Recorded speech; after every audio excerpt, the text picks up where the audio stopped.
Hey Star Fam, peace and blessings to everybody. It's Michael from One Sky, and I'm here to take another look at another lunar cycle, or a first look at another lunar cycle. This one starts on the 22nd of May 2020, and it's going to originate in the stars of constellation Taurus. So if that's different from what you expected to hear, we're looking at this through the lens of true sidereal astrology, which is also called constellational or astronomical astrology. This is the way it's always been done. I practice this form of astrology because, having studied in the history and development of astrology through the ages, I believe this actually is the way it's always been done. And before the simplified zodiac of 12 even signs, people everywhere watched the actual sky, the actual stars. So when we get to looking at the charts, you'll see the signs are different sizes, and those sizes reflect the actual size and location of the constellations in the sky. So if you got out a telescope, you would see this new moon actually in the stars of Taurus, pretty near the Pleiades, actually. So let's jump right in. Now, the new moon is always a low energy in the pulse, and as a low energy, it's a great time to set intentions, to go inward, to meditate, and to look. Armed with the knowledge of the upcoming cycle, and see, where do I want to put my intentions. For example, this full moon will happen in the stars of early Ophiuchus. So in Scorpio Ophiuchus, we see the themes of depth, transformation, death, and rebirth. Really like a dive into the deep, grimy. And we'll be dealing with the theme of this Scorpio Ophiuchus expression as the energy of the full moon. So right away we can see that by working towards that kind of depth and transformation and death and rebirth in our own life, we could marry that with the Taurus qualities of our values, our sense of appreciation, our need for material security, our sense of luxury and having, our sense of having enough, our sense of frugality or resourcefulness is a Tauran quality.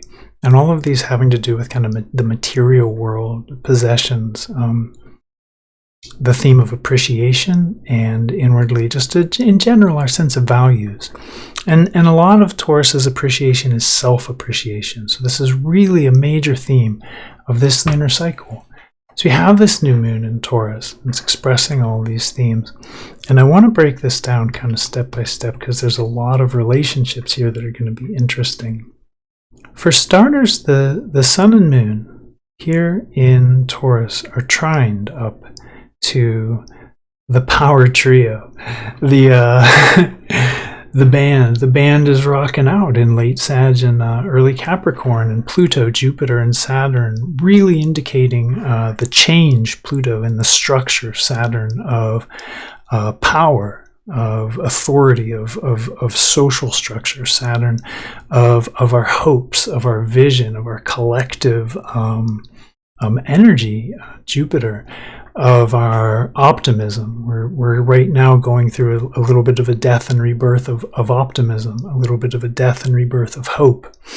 And we're moving, as we move towards this summer, we're moving towards what I think is going to be a rebirth. I would not be surprised to see a kind of resurgence of optimism. So we have the trine indicating a harmonious flow, a sort of effortless, always-on harmonious flow. So we may see themes in this lunar cycle of inwardly just around ourselves on a personal level, sun and moon, coming into harmony, trying with the structure of power, with all the change of everything that's happening, with this sort of transitional period that we're in.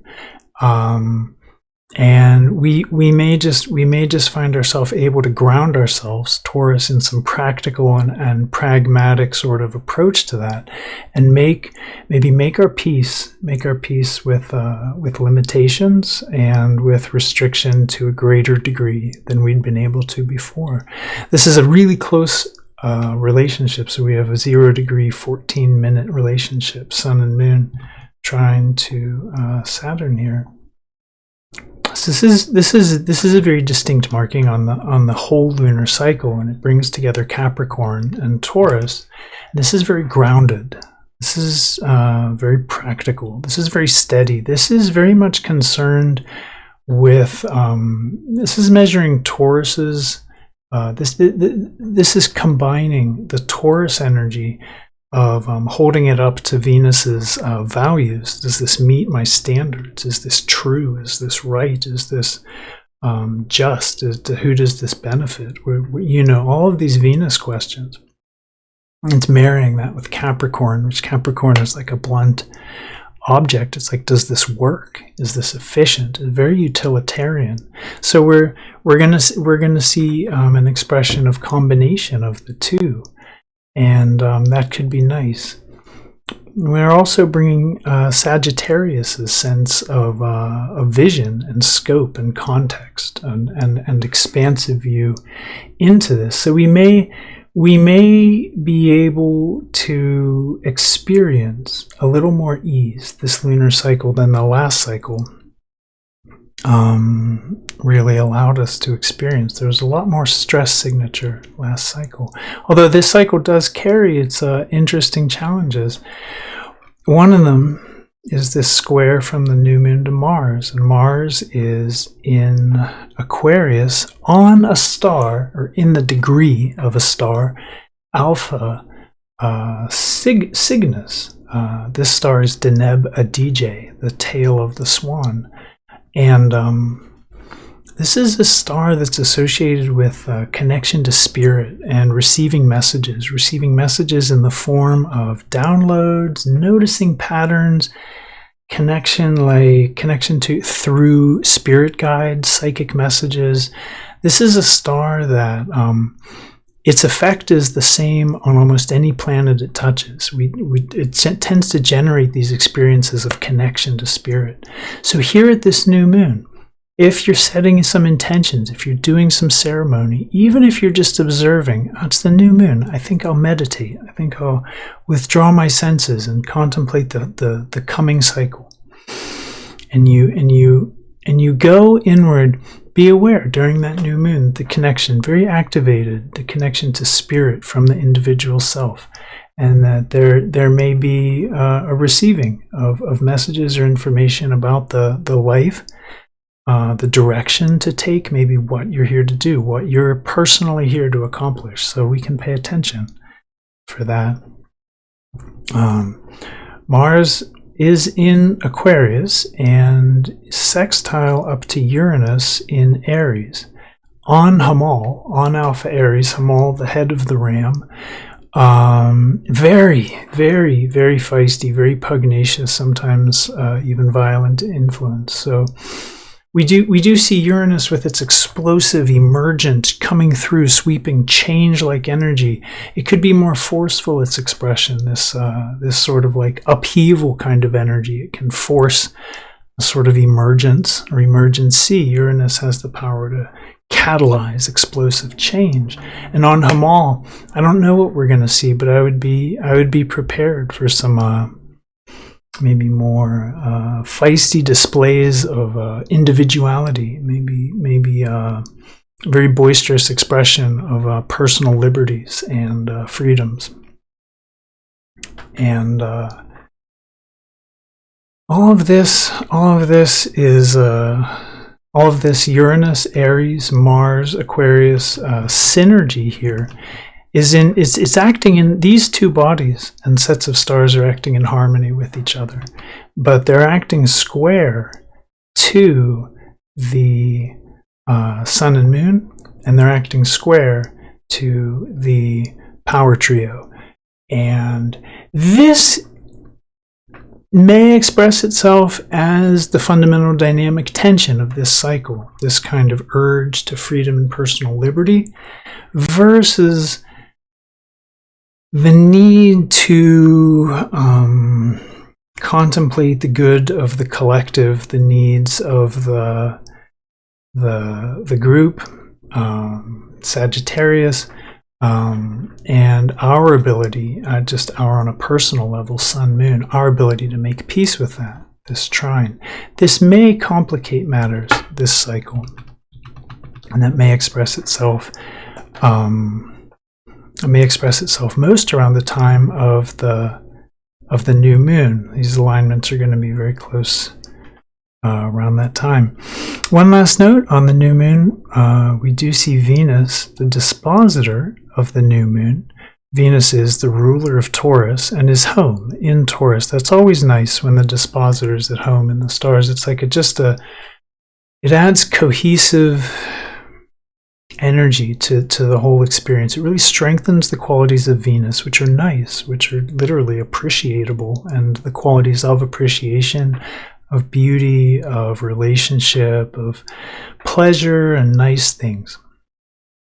And Venus is in contact with Mercury, and when you get these two bodies in contact, you're very likely to see auspicious expressions of mentality, communication, especially art. It's very excellent configuration, Venus and Mercury.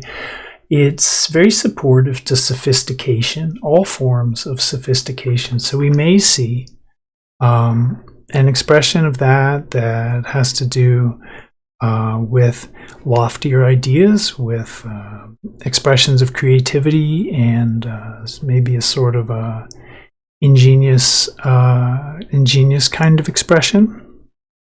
There's an artistic sense, especially around poetry and prose, and it's great for teaching, imparting knowledge. So it's a very strong configuration, really very good, and it's happening in the stars of Orion and Auriga. Really, there's a lot of arrangements that we can see. If we look, we have Mercury in the degree of Bellatrix, Capella, and Mintaka. That's a star on Orion's belt. Capella is Alpha Auriga, very fortunate star. Auriga is just one of the brightest, most auspicious constellations in the sky. And Bellatrix, literally Latin for the female warrior. Bellatrix as a star is also very auspicious. So we have Venus with Mercury on the star of the female warrior. This is going to lend itself to empowered forms of expression and empowered forms of relationship.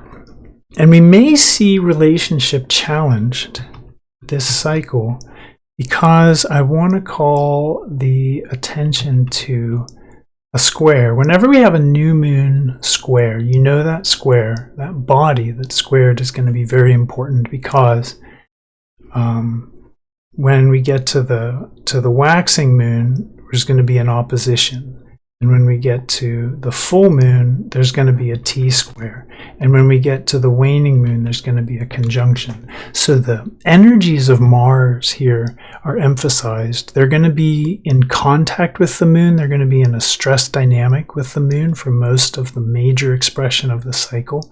Now, if you think about it for 1 second, you'll realize that, of course, on some days, the moon will trine Mars. We'll have harmonious expressions of this energy, absolutely. But for the expression of the seed that we're planting on the new moon, the sort of sprout, the emergence, we're going to look to the waxing quarter moon for that sprout, and we're going to find that this emergence is expressed in terms of an opposition to Mars. In fact, let's take a look at that chart. Here we are with the first quarter moon, 30th of May 2020. The sun has moved a little through Taurus towards Venus, and the moon is stationed in Leo And we have a pretty close opposition to Mars here. I think that's a 2-degree opposition. This Venus-Mars-Moon dynamism is really going to be a main theme of this cycle. So we have the Sun, the Moon, Mars, and Venus, and they're all kind of relating to each other in these oppositions and in these squares. A lot of stress dynamic, a lot of what tends to express itself as a kind of connection and a kind of potential, but there's usually a little bit of work to do, or we have to kind of lean in. There may be an obstacle or a paradox to reconcile before we can really blend and harmonize these energies in a constructive, in a productive way in our life. When we see the emergence of the energy of this cycle, I already mentioned that the full moon was going to be here deep in the stars of personal transformation, Scorpio Ophiuchus. But the sprout, the emergence of the theme that's really expressing, so what's being transformed? Here in Leo, we start to see it's the theme of self-transformation, maybe even of ego transformation. There could be issues here with Moon opposite Mars around Moon opposite Mars is actually a really competitive alignment, and when you see this in natal charts, people tend to have a really, like, these are people who just, like, I mean, beyond competitive. Like, if you pass them on the highway, they will race you. It's like that. And so this can be a tough energy to reconcile. The moon in Leo, we're seeing an emphasis on self-development, personal ego, almost like a what's the quality of the personal radiance. And we do continue to see the sun trine up to the power stellium, and we will continue to see Mars and Venus and the moon and sun express themselves very dynamically. Now we're looking at the full moon, and the full moon on the 5th of June 2020 is going to take place with a Sun-Venus conjunction here. So we're really emphasizing these Venusian qualities in Taurus. We're really emphasizing these, like, deep, rich, like, personal enjoyments and appreciations, like really just the stuff that just gets us going. Like, what do we like? I have a big comfy chair I just love to read in, and every time I sit in it, I'm like, this is my Taurus. I'm just Ferdinand the Bull. I just want to sit in this chair. I don't want to do anything else. All of that energy, that, like, nice quality luxury. My chair is not even like a quality luxury chair. It's like IKEA. It's just totally comfortable. It's the comfort that's Taurus. So this is emphasized. Then you have on the other side of the sky the moon in Scorpio Ophiuchus, which is about depth, which is about going so deep you just burn until you die like a phoenix and emerge blazing, raging out of your own ashes. Okay, so I'm exaggerating to give it flavor, but Scorpio Ophiuchus is a deep, intense, passionate, all or nothing stamp of, like, we are going to change, we are going to transform. So something this cycle is going to give, because the full moon expresses the fruition, the culmination, the fruit of the cycle. We do see the main dynamic emphasized here as Sun, Moon, Mars, Venus.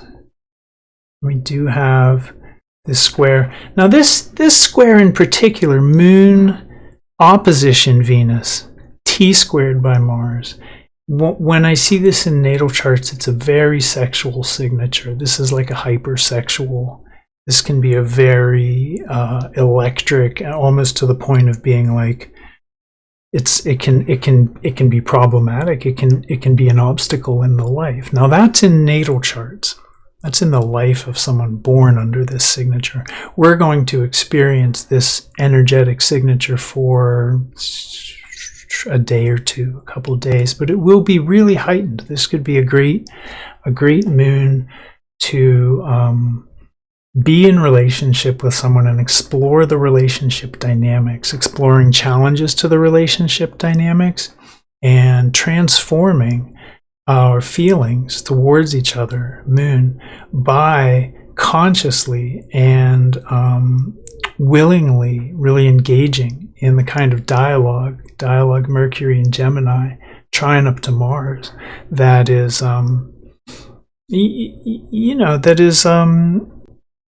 where we're strong and where we could shore up some weak points. We can explore all this in like really, really intense.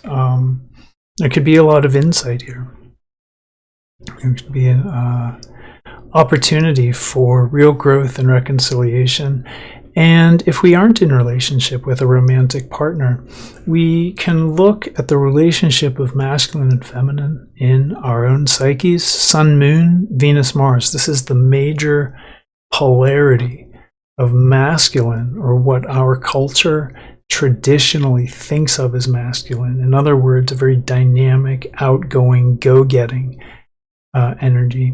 In the case of Mars, you have just a really blunt, direct, just forceful, just it gets its needs met. It just kind of bluntly, kind of coarsely. And with Venus, you have very refined, very reflective, very appreciative energy of very cultured, cultivated. So you have these oppositions. You have these oppositions where the energies aren't always flush. These aren't always harmonious energies. This Mars-Venus thing can be a real pickle, can be a real trick to balance that effectively. With the Sun-Moon, you see the Sun, our core expression, our radiance, that orientation to the spirit that's like stable and steadfast and grounding, and just the core ego expression. And with the Moon, you see this kind of ever-changing world of inner experience and feeling, and they combine really to be the two main building blocks of ego. And with Mercury, Venus, and Mars, you have the main building blocks of the conscious experience. So we have tremendous opportunity here to delve into the conscious experience, to balance it, to be ready for the expression of obstacles in that field, in the field of interpersonal relationships and in the field of our inner communication, and to go into this lunation open and willing and ready to look at those places and to bridge those shores, to balance those imbalances and reconcile those difficulties or paradoxes. We're going to be very empowered to explore this territory during this cycle. So let's now look at the waning quarter moon. And with the waning quarter moon, we see that we've joined Neptune and Mars here in the early degrees of Pisces, constellation Pisces, and that we're sextile up to the power trio. So we have some harmony. We have some attempt to reconcile our feelings and our sensitivities and our vulnerabilities with the play of world events and this change, this long, drawn-out, ongoing change in the structure of power. We have a pretty interesting connection here between Mars and Neptune, because it's a very artistic expression. It's very artistic. It's also intensely connected to the powerful expression of psychic energy and the intense expression of emotional energy. So when we get the moon mixed up here, we have a real resonance. There's a deep resonance there with the emotional psychic. The moon will vibrate on those frequencies. So we really could see we really could see some intense in the stars of Pisces. This is going to impart more the influence of acceptance, of surrender, of forgiving to its relationship to the power structure here. Also during this waning quarter moon, Eris, which is a major player in all this, quietly, almost not moving, just sitting there in Pisces, square up to this whole dynamic expression of Pluto, change, the major force of structure and organization in our world, on our planet, in our societies. And Eris square up to that. If I could remind you, the mythology of Eris was that she started the Trojan War by rolling a golden apple into a party of gods and goddesses, a party she had not been invited to. And this apple said, "to the prettiest," and it got all the goddesses in an uproar. They were most certainly ready to throw down over who was prettiest. And without going too much into that, there's a lot there. And by that I mean, these aren't really dignified and uplifted representations of women here. We have a mythology that was written by men. But nonetheless, there was something about the character and the quality of Eris that there's a theme here of starting something big by just the littlest action, and that theme does follow dwarf planet Eris. I want to remind everybody that Eris was named after Mike Brown, the discoverer of it, watched what happened. Eris is the reason Pluto is no longer a planet. Eris is the reason that the school books were changed, that the definitions were called into question. Just everything, we had this nice steady rhythm, and then came Eris and hard left, new rhythm. And these energies of chaos and discord, of syncopation and busting up systems follow Eris. They really attend to this planet. I've done some deeper study on Eris, and I know it's a new body and we don't have a lot of knowledge here. For that reason, I don't talk about it a whole lot, but from what I've seen, Eris does live up to the mythology that surrounds its namesake in very important ways. I don't want to say in every way, but in very important ways.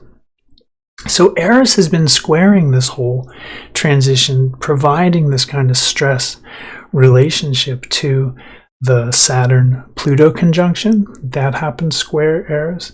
To the Jupiter-Pluto conjunction. That will happen square Eris. And then to Jupiter and Saturn, I actually think that the great conjunction, Jupiter-Saturn conjunction at the end of this year, that'll happen in December, I do believe that will be squared by Eris, but I'm not sure. So we'll get to that. We'll get to in the future. For now, I want to say that this is a really interesting waning quarter moon, and as we make our way through June 13th and this waning quarter moon, we're going to start to wind down. We're going to start to wind down this cycle of ego work and personal transformation around this deep Venusian Taurus expression, and we're going to start to make way for the next new moon.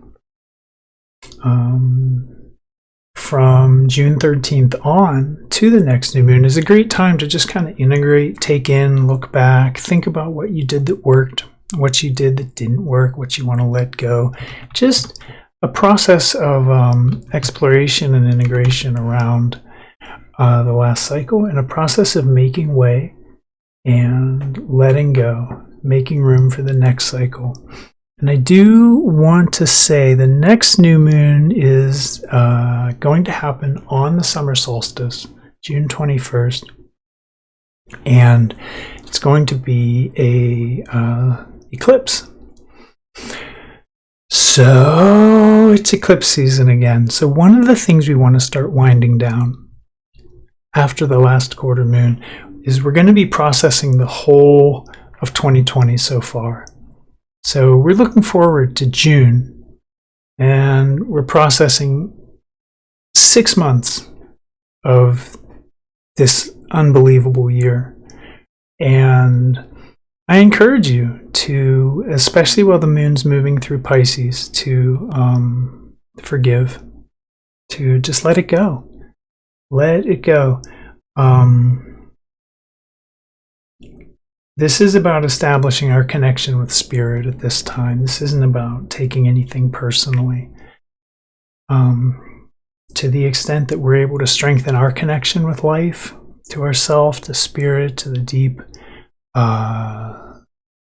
soul that moves broadly out there, we're going to feel nourished and we're going to be okay.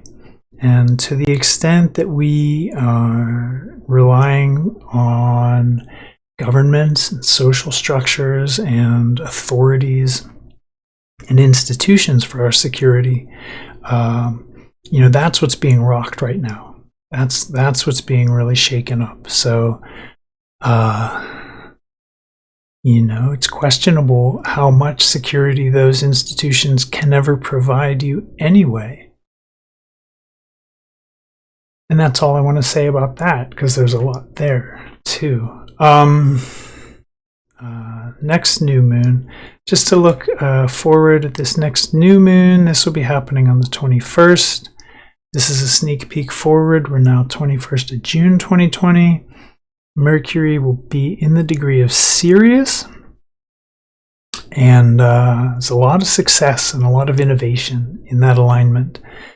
So we're trying to Neptune on the Pisces Aquarius cusp, very visionary. I think there's a lot of hope for the future, especially around innovation and breakthrough. And we'll take a look at that lunar cycle when that approaches. Before we go, I want to say a couple words about this Sun, Moon, Mars, Venus thing. Integrating the sensitive Venus with the thick-skinned, that's Mars. Integrating the refined Venus with the coarse, Mars. And integrating the sophisticated Venus with the direct and blunt, Mars. We'll be working with those themes. With the Sun and Moon, especially a Taurus Sun, we're just going to be dealing with issues around what provides us security, what makes us feel secure, what are our comforts, our material security, our inner sense of security that comes from having a structure of values where we can orient ourselves to the world in a way that we think that makes sense. Yes, I'm acting out of principle. All of this gives security, and this is the theme of Taurus. All right, my friends, I think that about wraps it up. I appreciate you all. I appreciate the patience and curiosity that brought you to this point in the video. My friends, thank you so much. I appreciate you all. I wish you the best in these unusual times. Till next time. See ya.